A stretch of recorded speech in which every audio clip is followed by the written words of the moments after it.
So this is group number 2, I believe. I'm Daniel Brown. I'm Amy Rogers. I'm Chris Yukon.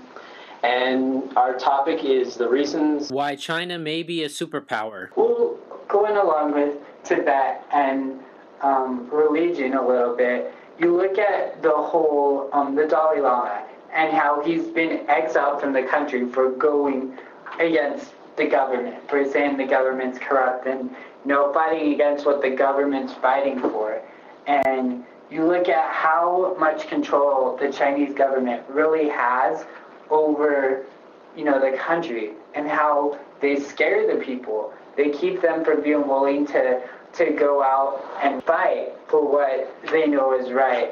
Well, I think that part of that is what happened in 1959. I mean, there were 87,000 people, so Tibetans that were killed over that. I think that would give anybody reason to fear a bigger country. And you know what? That really plays into my China being a superpower. I think from the way they treat that Tibetan area, I begin to fear that they can become that superpower that we don't want them to be, and that they can become something that we should be concerned about. My only thinking is they'll only become a superpower if people let them be a superpower.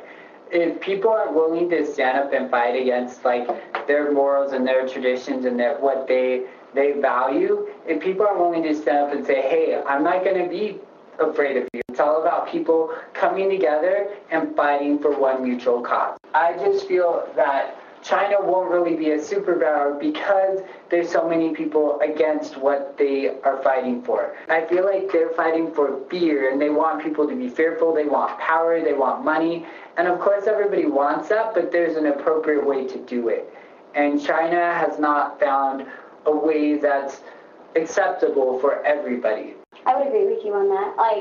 Just the fact and the corruption that's just in China's government as a whole at the moment, and the things that they just need to work out in their own country would make it kind of difficult for them at this point, that even if they were to become a superpower, I don't know if that would stay for very long, just with what's going on within themselves. But at the same time, every country has their own sort of corruption that's going on, but it's not to the extent that I think China is. And I guess the only thing we can really talk about is how the Chinese are going to be able to bring themselves up. And I think it starts at the bottom with their education. I agree. I feel like people aren't really going to be willing to fight against the country unless they're educated and know that they can. I mean, we look at the Chinese now. So many Chinese people are coming here to America and getting educated and learning and growing, and then they go back and take all that knowledge back to China with them and teach China all these wonderful things they learned in the U.S.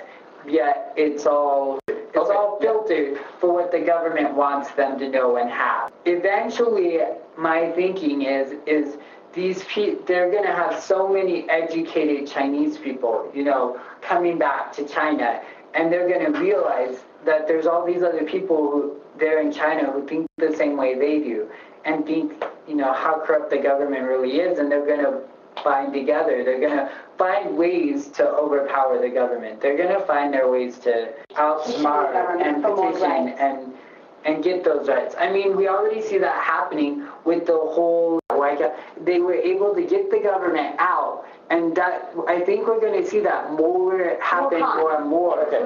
Wukong. Okay. More and more, because they're getting smarter. The people are getting smarter.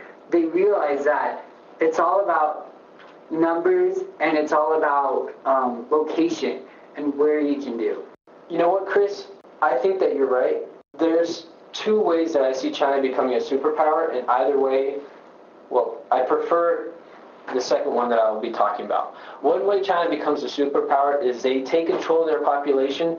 They, as a communist country, take out the dissent, keep all those who are party line people, and do their best to control the population and continue controlling it as they have been, to take away intellectual property and things, or to give intellectual property a boost and things like that.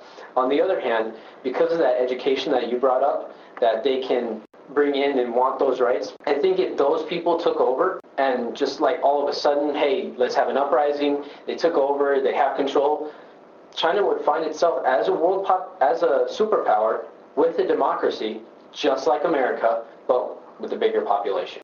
Good point. I like that. True. But they would have to contest the government. Yeah, they would. Which would be difficult. Yes. They've already tried. But in my opinion, part of for that to happen, the U.S. would have to help.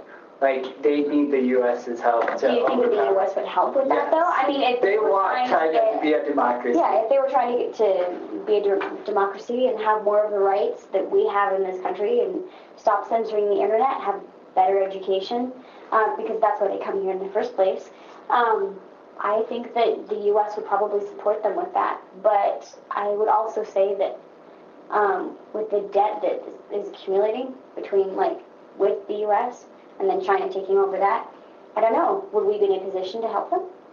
Yes. I would almost think, hey, we helped you guys with the war, we got you power, why don't you let go a little bit of that money and we'll be okay. I think you look at it, the Chinese have like they've taken advantage of us, hardcore. Like, and I think if we were to come in and help these people fight over, win back their country and create a democratic, power, I think China would kind of be starting over from, ground zero again a little bit too, because they'll lose a lot of the industry, the businesses, the stuff that's going for them. They're going to lose a lot of that. They're going to kind of have to build back from ground zero, and they're going to need the U.S.'s help to do that.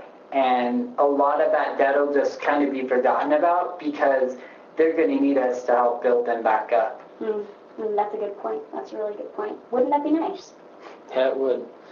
Well, it sounds like we had a very good discussion, but I think we've actually solved China's world problem. Yeah, thanks for listening, guys. Yeah. Bye. Have a great one.